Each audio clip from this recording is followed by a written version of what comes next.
Hello everyone, start करते हैं आज के वीडियो को। और आज के वीडियो में हम डिस्कस करने वाले हैं अभी भारत और चाइना के बीच हुए एग्रीमेंट के बारे में। आपको 2020 की घटना तो याद होगी, उसके बाद गलवान वैली भी याद होगा जिसमें हमारे 20 से ज़्यादा जो जवान हैं वो शहीद हो गए थे। उन सब के पीछे जो कारण था वो था हमारे बीच में चाइना और भारत के बीच का जो सीमा का विवाद है वो उसका जड़ था। उसमें चाइना ने अपना एग्रेशन दिखाया और अपनी चीज़ों को मतलब सीधी सी बात है कब्जाने की कोशिश की। 1962 को दोहराने की कोशिश कर रहा था। मैं आ रहा हूँ 1962 के बारे में भी थोड़ा बताऊँगा। लेकिन वो जो घटना थी उसमें हमें भी नुकसान हुआ। लेकिन अभी हाल ही में ऐसा क्या हुआ कि भारत और चाइना, जो एक चाइना आप समझ रहे हो, चाइना इस चीज़ को, इस एग्रीमेंट को मानने के लिए तैयार हो गया जो कि पिछले 3 सालों से तैयार नहीं हो रहा है। इसकी सबसे बड़ी वजह मुझे क्या लगती है, मैं अगर बताऊं तो मुझे लगता है ये यूएस या अमेरिका का दोगलापन। हाँ, मैं दोगलापन इसलिए बोल रहा हूँ क्योंकि आपको मालूम होगा वैसे तो यूएस बहुत कहेगा कि भारत हमारा दोस्त है, भारत को हमारे साथ रहना चाहिए, रसिया को छोड़ देना चाहिए, ऐसा वैसा ब्ला ब्ला। लेकिन अभी जब जस्टिन ट्रूडो का केस आया जिसमें खालिस्तानी एक निज्जर था जिसके लिए कुछ लोगों ने मार दिया, और उसका फिर आरोप कनाडा की गवर्नमेंट कंटिन्यूसली तब से लेकर अभी तक भारत पर लगा रही है।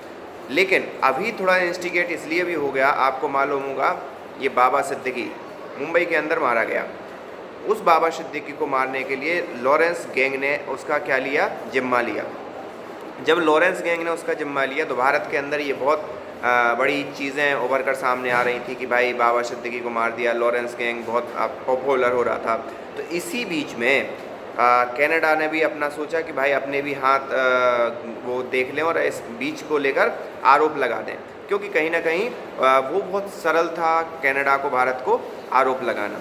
तो क्या हुआ कि कनाडा ने कहा कि भैया लॉरेंस बिश्नोई गैंग ने ही, जिस लॉरेंस बिश्नोई गैंग ने बाबा सिद्दीकी को मारा, उसी लॉरेंस बिश्नोई गैंग ने निज्जर को भी मारा था जो एक कनेडियन नागरिक था। सीधी सी बात है, उनके मामले में नागरिक था।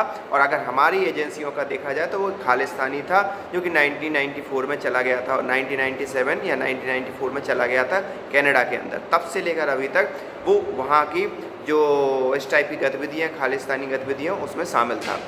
उसको किसी ने मार दिया तो उसका आरोप जो है कनाडा भारत पे लगा रहा। अब भारत पे लगा रहा तो ये बात इतनी हद तक पहुंच गई कि दोनों ने अपने डिप्लोमेट एक्सपेल कर दिए। मतलब भारत के जो उच्चायुक्त थे वो कनाडा से वापस आ गए, कनाडा के जो उच्चायुक्त थे भारत ने भगा दिए।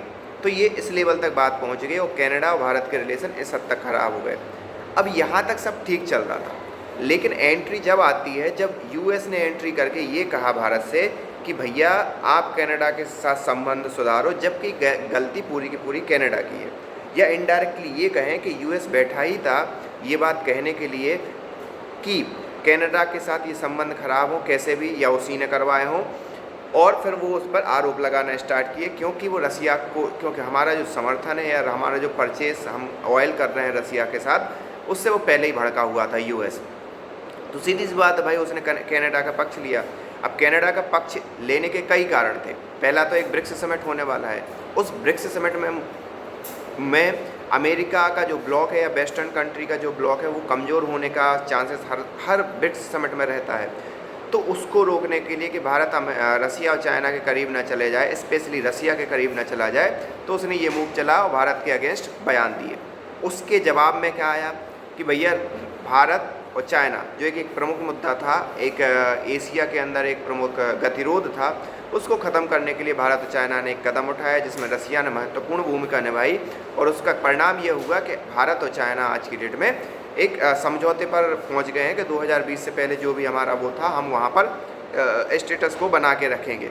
और फर्दर आगे क्या होता है वो देखने वाली बात है। लेकिन लेकिन लेकिन लेकिन ये भाई चाइना है, चाइना को आप भूलिए मत, क्योंकि 1962 में यहाँ आके गए भाई साहब, 1956 और 1959 में आके गए चाइना के मुख्य प्रधानमंत्री,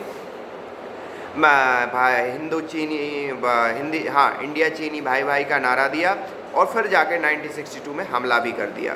तो ये चीज़ भी भारत को ध्यान रखनी पड़ेगी कि चाइना कहीं ये चीज़ फिर से ना दोहरा दे। इस बारे में आप क्या सोचते हैं, आप कमेंट करके बता सकते हैं कि भाई चाइना ने सही किया, गलत किया, या भारत ने सही किया, गलत किया, और वर्तमान में वर्ल्ड पॉलिटिक्स किस लेवल पर चल रही है उसके बारे में आप अपने विचार व्यक्त कर सकते हैं। मिलते हैं नेक्स्ट वीडियो में, तब तक के लिए tata bye bye and see you.